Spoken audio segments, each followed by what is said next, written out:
Kopi kenangan masa lalu, terlalu pahit untuk dikenang, namun terlalu indah untuk dilupakan.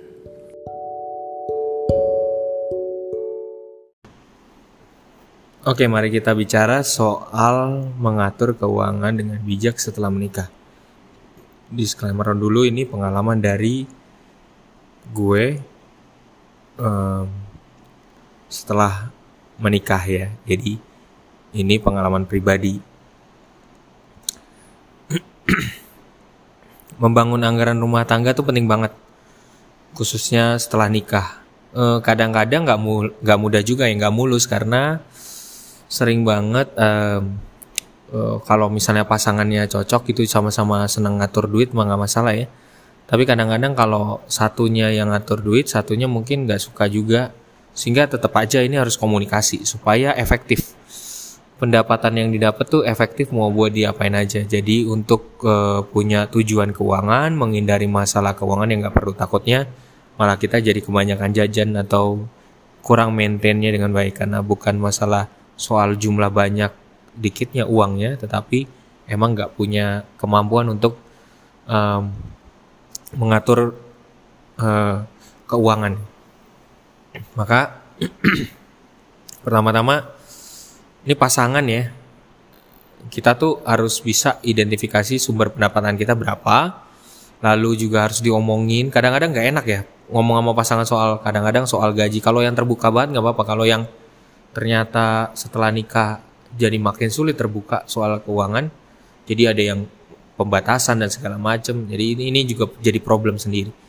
Jadi kita identifikasi dulu gaji kita, pendapatan sampingan, atau ada investasi, ya kan?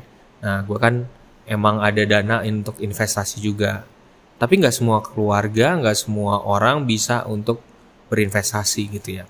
Jadi harus, sekali lagi, seperti biasa, catatlah laporan pengeluaran bulanan Anda dengan jelas. Semua biayanya, dari cicilan rumah, transportasi, atau asuransi, pembayaran utang. Biasanya setiap tanggal 27 gue suka buat laporan keuangan ini, sehingga kita bisa tahu, melihat di masa depan kira-kira berapa banyak uang yang tersisa setiap bulan gitu. Berikutnya, kita dan pasangan harus menentukan tujuan keuangan jangka pendek dan jangka panjang. Tujuan jangka pendek supaya kita bisa membeli segala sesuatu yang dalam jangka dekat, misalnya perabotan rumah, atau harus bayar utang tertentu, misalnya karena utang perkawinan, utang di acara perkawinan masih ada yang belum beres, jadi harus diberesin. Nah, tujuan jangka panjangnya itu untuk membeli rumah, kendaraan, dana pensiun disiapin, dana anak. Itu dari pengalaman gue, ya kan. Jadi anak punya tabungan, lu punya dana pensiun, beli rumah, dicicil, utang produktif, beli kendaraan, utang produktif gitu, ya.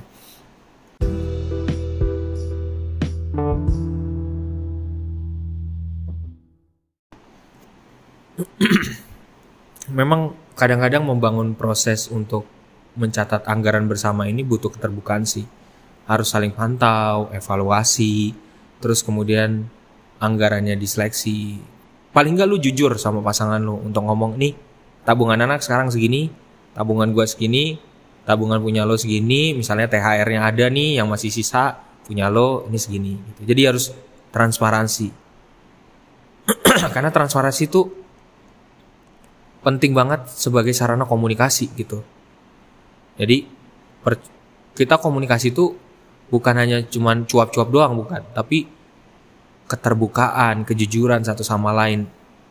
Ada saat-saat momen-momen harus membagi waktu untuk saling mendengarkan, berdiskusi, walaupun sejengkel apapun sama pasangan gitu. Membangun anggaran rumah tangga butuh disiplin banget dan kesabaran. Sekali lagi, butuh disiplin dan kesabaran, karena biasanya cenderung hanya terjadi pada salah satu pasangan yang mampu membangun anggaran rumah tangga gitu. Jadi ngeri banget kalau ada macam-macam godaan yang membuat kita pengen habisin uang kita, karena sekali lagi, karena kita nggak punya perencanaan keuangan. Jadi penting banget selagi masih pasangan muda, gimana kita belajar mencapai suatu stabilitas finansial, karena biasanya di awal-awal tuh suka ribut antara pasangan, ini dan itu, ini nggak nyampe dan segala macam. Tapi perlu komunikasi yang lebih sering gitu. Ya. Dan pada saat ini belajar dari pengalaman gue, pada saat Anda berkomunikasi soal keuangan, hendaknya jauhilah untuk saling merendahkan antar pasangan. Justru harus saling support. Kalau udah saling merendahkan antar pasangan, udah deh, pasti kebawaannya salah satunya jengkel. Itu ya. Thank you dari gua. Nantikan